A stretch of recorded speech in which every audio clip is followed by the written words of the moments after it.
Hey everyone, welcome back to another video on Life Being Willow. If you're new here, welcome. If you're returning, thanks for coming back. It's 1st March. 1st March means it's day 1 of 26 miles and 26 days for young people's epilepsy awareness. Want to sponsor me? I've chucked the link in the description box for you. Don't feel you have to.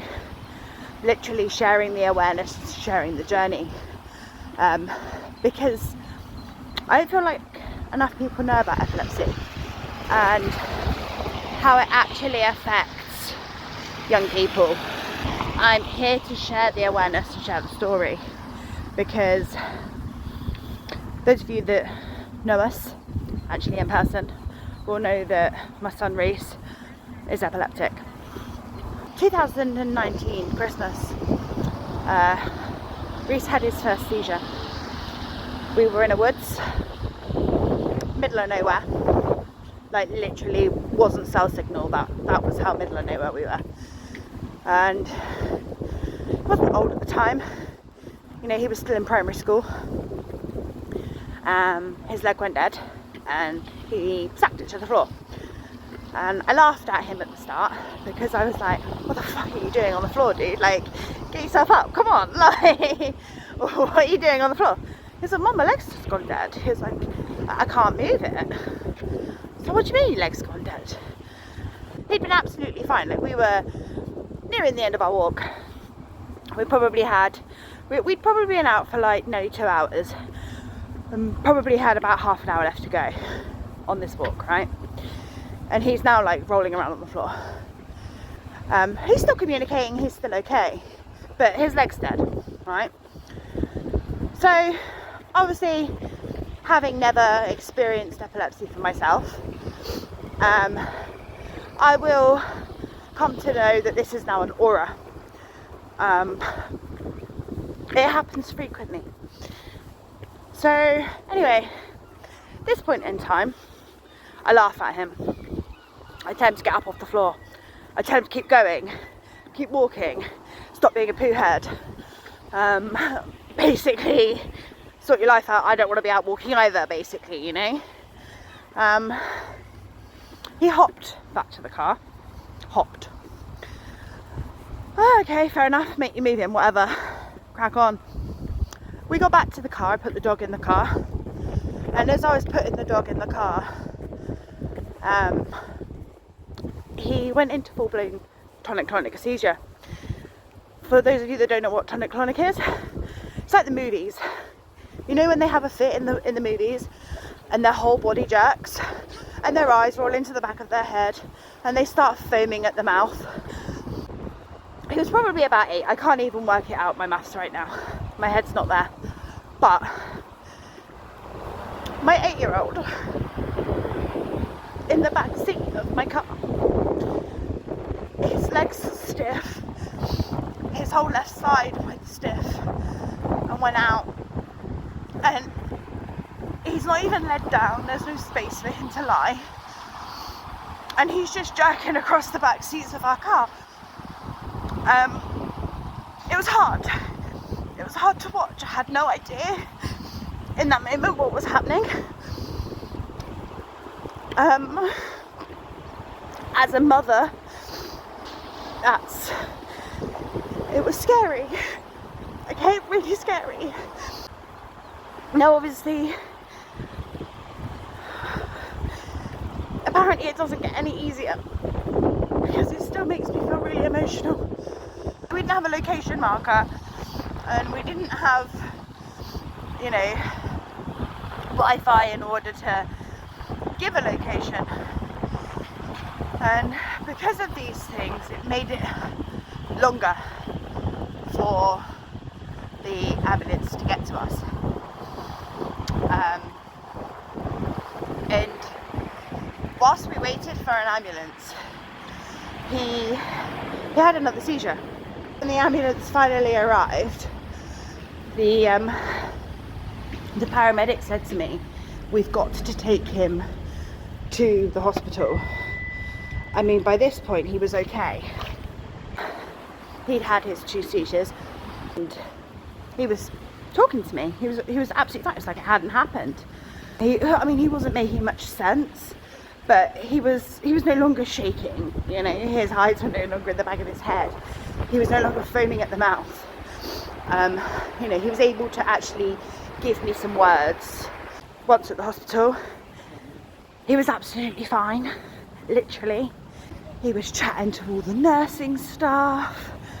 Moments after that, they were taking his temperature and stuff, and he went into another seizure.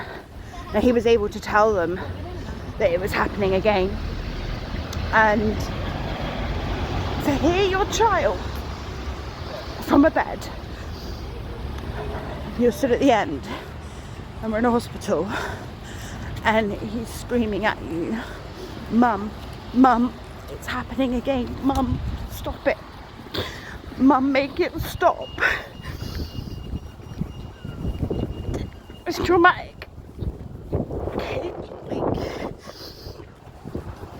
Because realistically, you can be there, but there's nothing you can do. Nothing. When I couldn't help him, you can't take that away. Turns out, Rhys being Rhys has sporadic seizures. This is a good thing, because it means it doesn't happen frequently. But what this does mean is that my child needs to be watched all of the time. Okay, he probably has a few a year. However, when he has a seizure, he will have 3, 4, maybe 5 in a row. His whole body will be exhausted.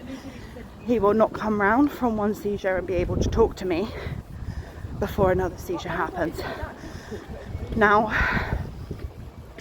for those of you that don't know, seizures are lack of oxygen to the brain, and whilst they are fitting and they are there in their tears, in their fear and their shaking, and there's nothing you can do. Nothing. You have just literally got to stand there, watch, keep calm, tell them that they're okay, make sure there aren't any risks, let them fit. Now, that was the first time. Because Rhys's brain is normal, there was at that time nothing they could do. Yeah, he'd never had it happen before. So they were like, well, he's not epileptic, because it's not happened before. They did MRIs and all that sort of thing. Fabulous. At that time, he was not classed as epileptic. It took another few months, I think, for him to be diagnosed and put on medication. And I'm going to share more about this journey with you, because actually I feel like it's good to share the awareness. It's good to share that it's difficult, okay? Like, yes, I'm a mother of a son with epilepsy, and yes, it's not me that's having the seizures, it's not my body that's affected, it's not my feelings, it's not, you know, me that lives in the fear of actually having the seizure, me that deals with the aftermath of having had the seizure. But watching your child have a seizure, having nothing you can do, knowing that you don't know when the next time will be, that's hard. And that's something that I don't think ever leaves you. And there isn't enough support for other parents and caregivers that go through this. I actually spoke to somebody the other day who said that their sister was epileptic when they were growing up. Now, for them to go through the emotions that I feel about this at 6 years old, that must have been really, really difficult. And actually, it is something that just doesn't it doesn't ever leave you. It doesn't. So this is me walking for epilepsy awareness in young people, and if I can help spread word of healing or support for somebody else that's dealing with it or witnessing it, then I've made a difference. And if you do want to donate, then please do have a look at the description box below where you will find the Just Giving page. That's about it, guys. Thanks so much for watching. Bye, love you, bye.